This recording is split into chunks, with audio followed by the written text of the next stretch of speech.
Hey everyone, welcome to Ask Chain Anything, where you can literally ask me anything. Now, this show is possible because some of you guys pledge at $7 or more per month at patreon.com/sifted. Now, everybody gets to watch the archive, and we've kind of changed how we're going to ask for submissions for questions, because I want to try to do this show once a week, and keeping the questions to just those of you who pledge at $7 or more per month, we weren't getting enough questions to do the show as frequently as we wanted to. So we've cracked open submissions to everybody. Now, I'll say this, we will prioritize those of you who pledge at the higher tiers. You guys will make sure to have your questions answered before other folks. But for the sake of being able to do the show a little more often, we're going to open them up. Now, you can ask questions on Patreon, and we'll update there pretty frequently, because there's really no way to kind of tag something to our Patreon page, so it's always there, so you guys can go there and just keep asking questions. However, if you use Sifted, and you should, I don't know why you would be a patron and not using Sifted. At the very least, you guys should have went over there to connect your account so that you guys can access your private podcast feeds that you guys pay for. So anyway, provided you've done that, head over to Sifted, and there will always be a link in the header of the site where you can go to our forums and you can ask a question there. And those are going to be open 24/7, 365. So anyway, big changes in how we take submissions, but the show itself isn't changing much at all. Our first question for today comes from the Sandman. Hey Shane, I've enjoyed watching some classic films for the first time recently, including Brief Encounters, The Professionals, Butch and the Sundance Kid, and Planes, Trains, and Automobiles, to name a few. What's your favorite classic film or films? Are there any you haven't seen but would like to? Okay, I'm not a huge classic movie buff, even though I am named after a classic movie. I've said before, I am named after the cowboy movie Shane, and if you have not seen that movie, I highly recommend it. It will probably make you cry. I'm just going to warn you right now.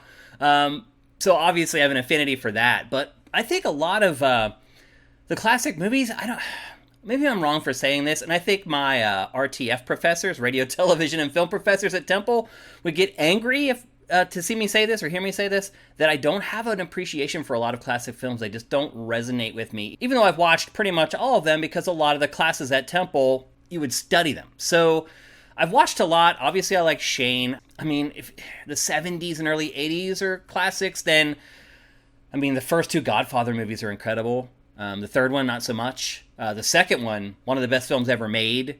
I was a horror buff even way back in the 70s and 80s, so a lot of the films that I really liked from those eras were horror films. Night of the Living Dead, obviously way before my time, but I watched it as, a teen or whatever. And it is a classic film, a classic horror film. It's not a great film, though. It was groundbreaking, but you watch it now, it's kind of a hard watch. And I think a lot of films are like that for me. So I think if you move the classic rating into the 70s and 80s, I probably have an appreciation more for films from those eras than the 50s and 60s, so to speak. And I do think the 50s probably is when most people consider the era of classic movies, black and white stuff typically. But yeah, I don't really resonate with a lot of those. Like the list of films that you supplied, like none of those are really amazing to me. I guess it's a little weird to see that you consider Planes, Trains, and Automobiles a classic movie, because I do vaguely remember when that film came out. So I think a lot of it is just about perspective. I do admire that you're going back and trying to appreciate the classics, but I'm actually curious if you feel the same way I do. Going back and watching most of those films, they just really don't hold up. Next up is a question from Joaquim Dragoon. Why do you think some systems failed in the market? What are your thoughts on the Dreamcast and Wii U? Do you think we will see another system failure from one of the big three ever again? That's a great question, but I'll just say this right out of the gate. The Wii U and the Dreamcast are pretty much the only examples that you can find for this, right? I mean, you could go back farther and talk about the Atari 5200 and the 3DO and stuff like that, and I think there were definitely failures there. But I think if there's one common denominator between them all, it's a lack of software. That's ultimately what dooms most platforms. Now, people will say the PSP was a failure. It really wasn't. It sold, if I remember correctly, like 80 million units or something like that, but it's commonly considered a failure because it was positioned by PlayStation to defeat Nintendo's handhelds, and that did not happen. It got dominated by Nintendo's handhelds. So people consider it a failure. It really wasn't, but it had a ton of software, and it wasn't a gangbuster success. So I guess one thing I would say is that having a lot of software is no guarantee of success, but without it, you have no chance. Look at the GameCube. Probably before Switch, the Nintendo console with the most third-party support, because it finally was a Nintendo console that had discs, so third parties were more likely to develop for it. Plus, it had very simple architecture to work on, and so porting things to it wasn't too difficult.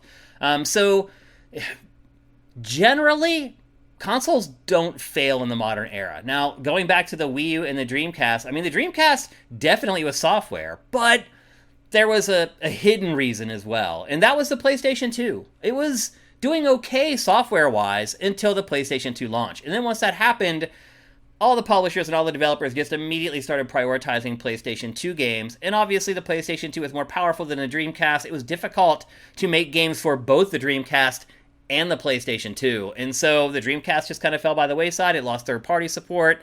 Sega's internal studios just simply weren't enough to support a console all on its own. And so the Dreamcast faded. Now the Wii U, it also terrible third-party support. Coming off of the Wii, which had adequate third-party support, but it had basically disappeared by the end of the Wii's life cycle. It started out okay. In the middle, it was maybe a little better, but then none of it sold, none of the software sold, and third parties just completely abandoned it. And so, it was very hard to get them on board for the Wii U. And I remember some of the montages for Wii U. It was like these old Batman game. It was like an old Batman game. All these old sort of open world games that Nintendo's console, the Wii, couldn't handle before. And the publishers are like, oh, look, we can just release an Assassin's Creed for the Wii U because it's the first time an Assassin's Creed will be on a Nintendo console because we couldn't do it before. That was kind of the messaging of the Wii U, and that was not going to sell anyone, and it did not sell anyone. So I think generally when consoles fail, it's almost always because there's not adequate software support, and that's definitely the case with the Wii U and, sadly, the Dreamcast. All right, next up we have a question from Patreon from Aaron Grimshaw. Shane, you and Matt have talked about the golden age of entertainment being whatever you were into when you were 12.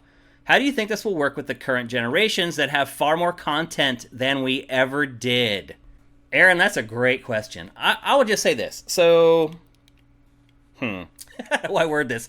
A couple weeks ago, I was talking to my wife, and I told her that our generation, Generation X, we're like the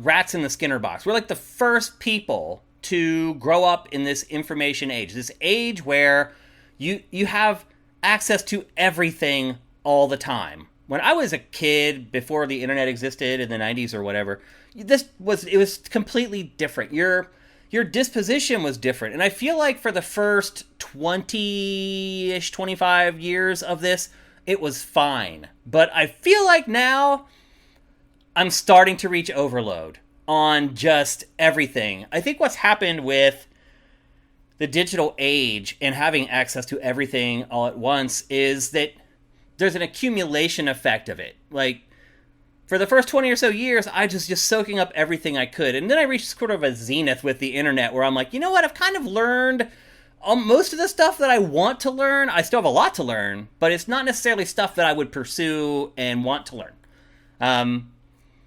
And then once I reached that point, like I found a law of diminishing returns with being online and being constantly inundated with stuff. And it got exponentially worse when everybody's phones got a camera. Because what happened is, and you know, I talk to my mom about this all the time. She thinks that like people are terrible now and people weren't terrible back in the 70s and the 80s, and that just something has happened and just people have become terrible people. My contention is that we just see it all now, because everybody has a cell phone camera. And so you see every terrible thing that happens. And just, you know, the old mantra for news is, if it bleeds, it leads. And that has held true on the internet and digital spaces as well, because for whatever reason, the stuff that bubbles up and is the most popular tends to be terrible stuff. Things that happen to people that are terrible. Very rarely do you see the top story on the news be a fluff piece about something good that's happened. And I feel like I'm reaching the accumulation effect of it right now. Like, I am disengaging with social media. Like, I just don't care. Like, with all the stuff that ended up happening with Twitter, like, I think it's just awful what has happened to it.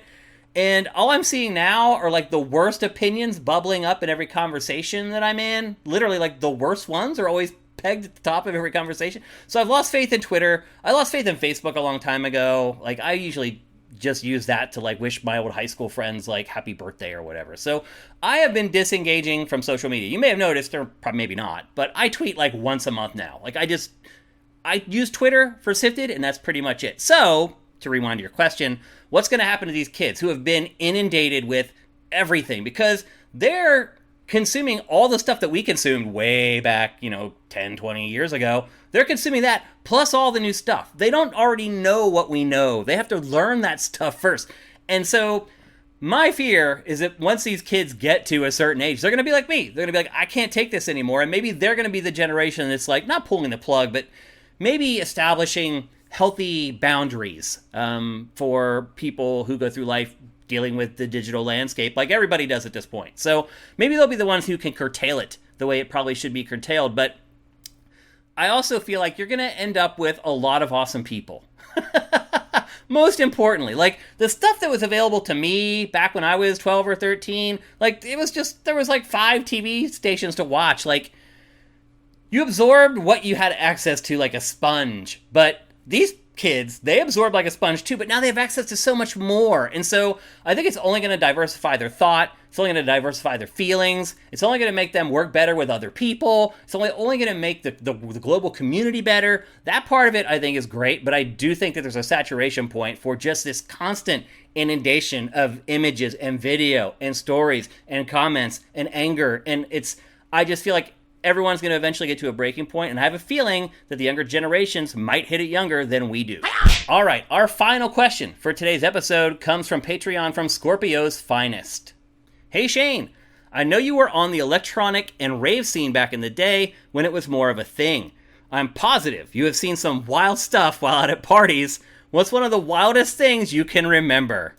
Okay, Scorpio's Finest, you are 100% right. I was there for the beginning of the rave scene in the United States. It was a big thing in Europe and England starting in like the late 80s. It took until like late 91, early 92 for it really to start catching hold in the United States. It really started in New York City with a series of parties called Storm Raves.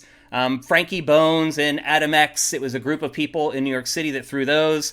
And they were kind of the progenitors of the rave scene in the United States, really. And then things were starting to set off out here on the West Coast at the same time.